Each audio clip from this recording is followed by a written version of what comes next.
वट सावित्री व्रत की आप सभी माताओं और बहनों को ढेर सारी शुभकामनाएं। वट सावित्री का व्रत भारतीय सुहागिन महिलाओं के लिए सबसे महत्वपूर्ण और पवित्र त्योहार में से एक है।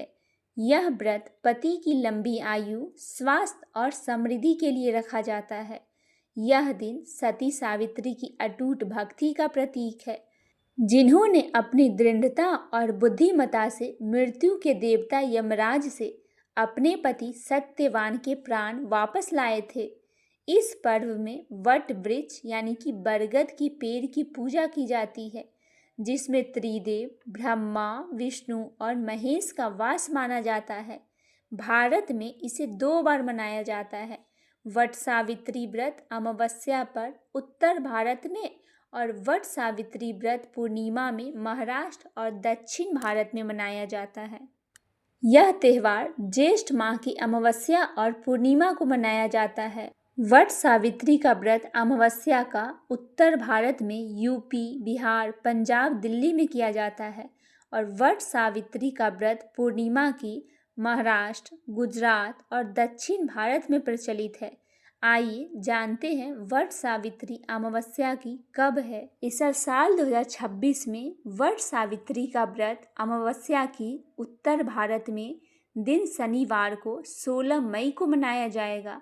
यह व्रत पंजाब, हरियाणा, दिल्ली, उत्तर प्रदेश, मध्य प्रदेश, बिहार और उड़ीसा जैसे राज्यों में ज्येष्ठ माह की अमावस्या को रखा जाएगा।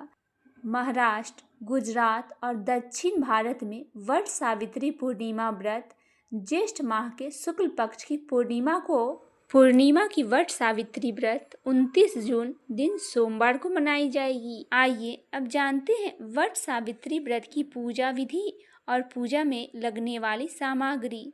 वट सावित्री व्रत में बांस का पंखा, कच्चा सूत सफ़ेद या लाल, धूप, दीप, घी और फल में विशेषकर खरबूजा, आम और लीची होनी चाहिए और भी हो सके तो ऋतु फल रखें। नैवेद्य में भीगे हुए चने, पूरी, गुलगुले, बरगद के फल के समान बनाए हुए पकवान होनी चाहिए। सुहाग का सामान दान करें। सिंदूर, चूड़ी, बिंदी। वट सावित्री व्रत की पूजा करने की सरल विधि। वट सावित्री व्रत के दिन सुबह सवेरे जल्दी उठकर स्नान करें और नए या साफ सुथरे कपड़े पहने। संभव हो तो लाल या पीले कपड़े पहनकर व्रत का संकल्प ले। उसके बाद बरगद के पेड़ के नीचे जाकर सफाई करें। यदि पेड़ न हो तो घर में ही बरगद की टहनी को गमले में लगाकर पूजा करें। वहाँ सावित्री, सत्यवान और यमराज की प्रतिमा या मूर्ति रख ले। बरगद की जड़ में जल अर्पित करें। पेड़ को रोली, अक्षत और सिंदूर लगाएं। स्वयं भी सिंदूर लगाएं। इसके बाद फल, फूल और भीगे चने अर्पित करें। सूत लपेटे, यह सबसे महत्वपूर्ण भाग है। कच्चा सूत को हाथ में लेकर बरगद के पेड़ की 5, 11, 51 या 108 बार परिक्रमा करें और सूत को तने में लपेटते जाएं। पंखा झेलना, बांस के पंखे से सावित्री और सत्यवान को हवा करे और फिर पेड़ को पंखा झोले। यह सेवा का प्रतीक माना जाता है। उसके बाद वट सावित्री व्रत की कथा सुने। हाथ में भीगे चने लेकर वट सावित्री की कथा सुने या पढ़े। कथा के बाद चने प्रतिमा के पास रख दे। आरती और दान करे। पूजा संपन्न होने के बाद आरती करे। फिर सुहाग की सामग्री और फल किसी ब्राह्मण को या जरूरतमंद महिला को दान कर दे। व्रत का पालन करे। पूजा खत्म होने के बाद बरगद का एक कोपले या नया पत्ता या कली भीगे हुए चने को जल के साथ निगलकर व्रत खोले। इसके बाद ही सात्विक भोजन ग्रहण करे। इस दिन सुहागिन महिलाओं को अपने बड़े बुजुर्ग का पैर छूकर आशीर्वाद लेना चाहिए। इसे पूजा का ही एक हिस्सा माना जाता है। बरगद के पेड़ में त्रिमूर्ति का वास। माना जाता है कि वट वृक्ष बरगद के मूल में ब्रह्मा, छाल में विष्णु और शाखाओं में शिव का वास होता है। इसीलिए इस पेड़ की पूजा करने से त्रिदेवों का आशीर्वाद एक साथ मिल जाता है। कच्चा सूत और 108 परिक्रमा करने का रहस्य। पूजा के दौरान बरगद के पेड़ पर कच्चा सूत लपेटने की परंपरा है। कई महिलाएं 108 बार परिक्रमा करती है। यह सूत केवल धागा नहीं बल्कि प्रेम और सुरक्षा का प्रतीक माना जाता है, जो पति पत्नी के रिश्तों को अटूट बनाती है। चने निगलने की अनोखी परंपरा। व्रत के पारण के समय कई क्षेत्रों में महिलाएं भीगे हुए चने बिना चबाए निगलती है। इसके पीछे मान्यता है कि यमराज ने जब सत्यवान के प्राण लौटाए थे, तब सावित्री को चने के रूप में ही अंश प्राप्त हुआ था। यह सावित्री के तप और धैर्य का प्रतीक है। केवल सुहागिनें ही नहीं, कुंवारी कन्याएं भी करती है यह व्रत। आमतौर पर यह सुहागिनों का व्रत है, लेकिन कुछ क्षेत्रों में कुंवारी कन्याएं भी अच्छे वर की प्राप्ति के लिए इस व्रत को करती है। हालांकि उनके लिए नियम थोड़े अलग और सरल होते हैं। सावित्री का अंग मानी जाती है मिट्टी की प्रतिमा। पुरानी परंपराओं में केवल पेड़ की पूजा नहीं, बल्कि मिट्टी से सावित्री और सत्यवान की मूर्तियां बनाकर उनकी पूजा की जाती थी। आज भी कई घरों में मिट्टी की वेदी बनाकर उस पर सावित्री और सत्यवान यमराज की स्थापना की जाती है, ताकि घर में साक्षात देवी का आगमन हो सके। यदि आपके घर के पास बरगद का पेड़ ना हो, तो आप इसकी टहनी लगाकर गमले में स्थापित करके भी पूजा कर सकते हैं या मानसिक रूप से ध्यान लगाकर पूजा संपन्न कर सकते हैं। आइए अब सुनते हैं वट सावित्री व्रत की कथा। मद्र देश के राजा अश्वपति ने पत्नी सहित संतान के लिए सावित्री देवी का विधि पूर्वक व्रत तथा पूजन करके पुत्री होने का वर प्राप्त किया। सर्वगुण संपन्न देवी सावित्री ने पुत्री के रूप में अश्वपति के घर कन्या के रूप में जन्म लिया। कन्या के युवा होने पर अश्वपति ने अपने मंत्री के साथ सावित्री को अपना पति चुनने के लिए भेज दिया। सावित्री अपने मन के अनुकूल वर का चयन कर जब लौटी, तो उसी दिन देवर्षि नारद उनके यहाँ पधारे। नारद जी के पूछने पर सावित्री ने कहा, महाराज धूमसेन के पुत्र सत्यवान की कृति सुनकर उन्हें मैंने पति के रूप में वरण किया है। नारद जी ने सत्यवान तथा सावित्री के ग्रहों की गणना कर अश्वपति की बधाई दी तथा सत्यवान के गुणों की भूरी भूरी प्रशंसा की और बताया कि सावित्री के 12 वर्ष की आयु होने पर सत्यवान की मृत्यु हो जाएगी। नारद जी की बात सुनकर राजा अश्वपति का चेहरा मुरझा गया। उन्हें सावित्री के किसी अन्य को अपना पति चुनने की सलाह दी, परंतु सावित्री ने उत्तर दिया, आर्य कन्या होने के नाते जब मैं सत्यवान का वरण कर चुकी हूँ, तो अब वे चाहे अल्प आयु हो या दीर्घायु हो, मैं किसी अन्य का अपने हृदय में स्थान नहीं दे सकती।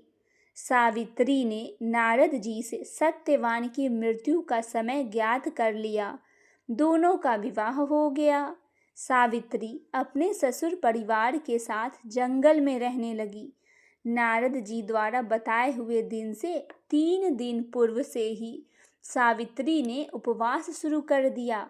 नारद जी द्वारा निश्चित तिथि को जब सत्यवान लकड़ी काटने के लिए चला, तो सास ससुर से आज्ञा लेकर वह भी सत्यवान के साथ चल दी। सत्यवान वन में पहुंचकर लकड़ी काटने के लिए वृक्ष पर चढ़ा।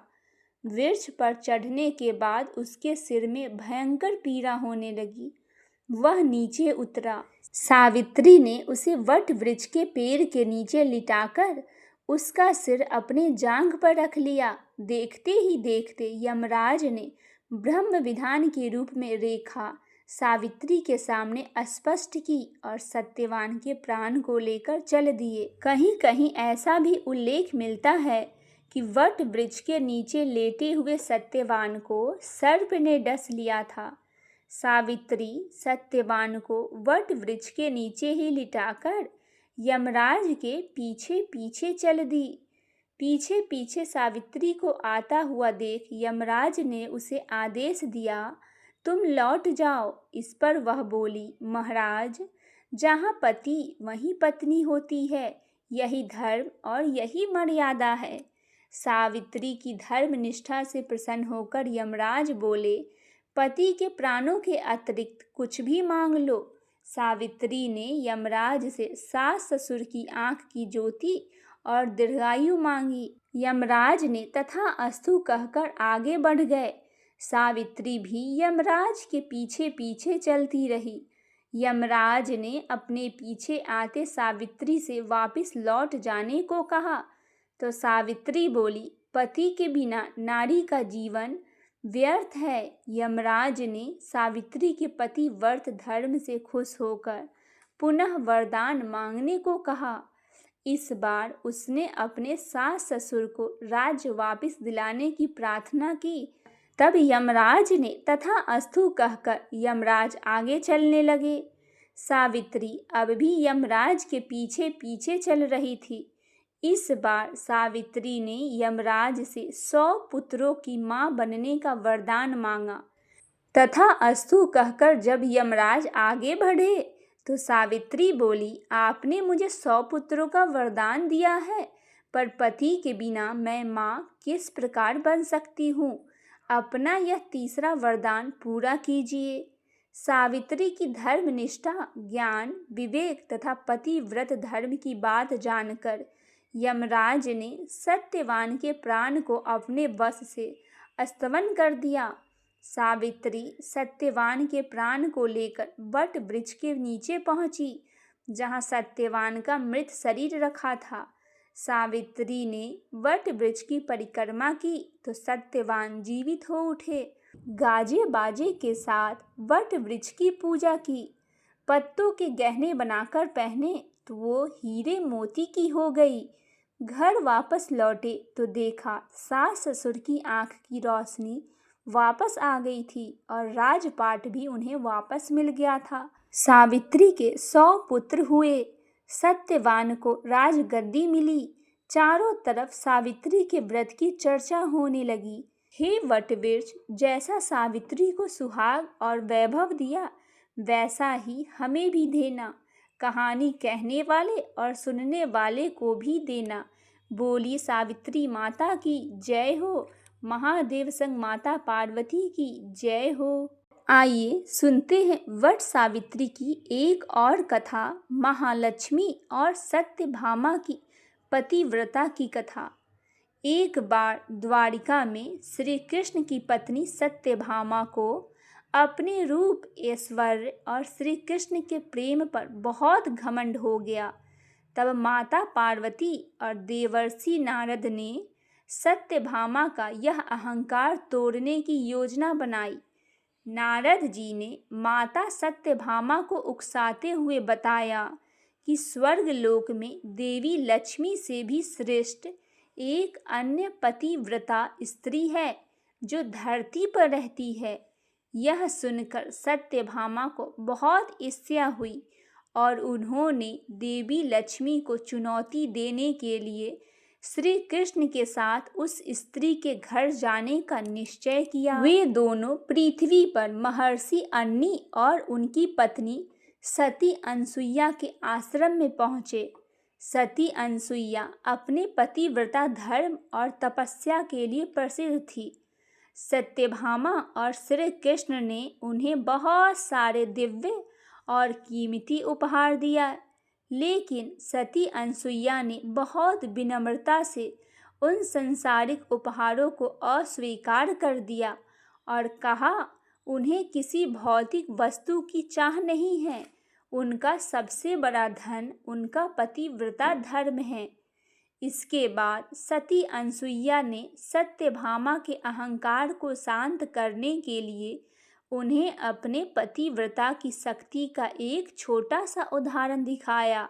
उन्होंने अंजलि में जल भरकर उसका आचमन कर उस जल को पति महर्षि अन्नी पर छिड़क दिया। वह जल अमृत के समान दिव्य हो गया और उस स्थान पर चारों ओर स्वर्गीय सुगंध फैल गई। यह चमत्कार देखकर सत्यभामा का सारा घमंड चूर हो गया। उन्हें समझ आ गया कि सच्चा प्रेम, निष्ठा और समर्पण ही सबसे बड़ा आभूषण है, न कि धन दौलत। उन्होंने माता अनसुईया से क्षमा मांगी और पतिव्रता धर्म का वास्तविक अर्थ सीखा। वट सावित्री के दिन इस कथा को सुनने से महिलाओं को अपने पति के प्रति प्रेम का समर्पण की प्रेरणा मिलती है।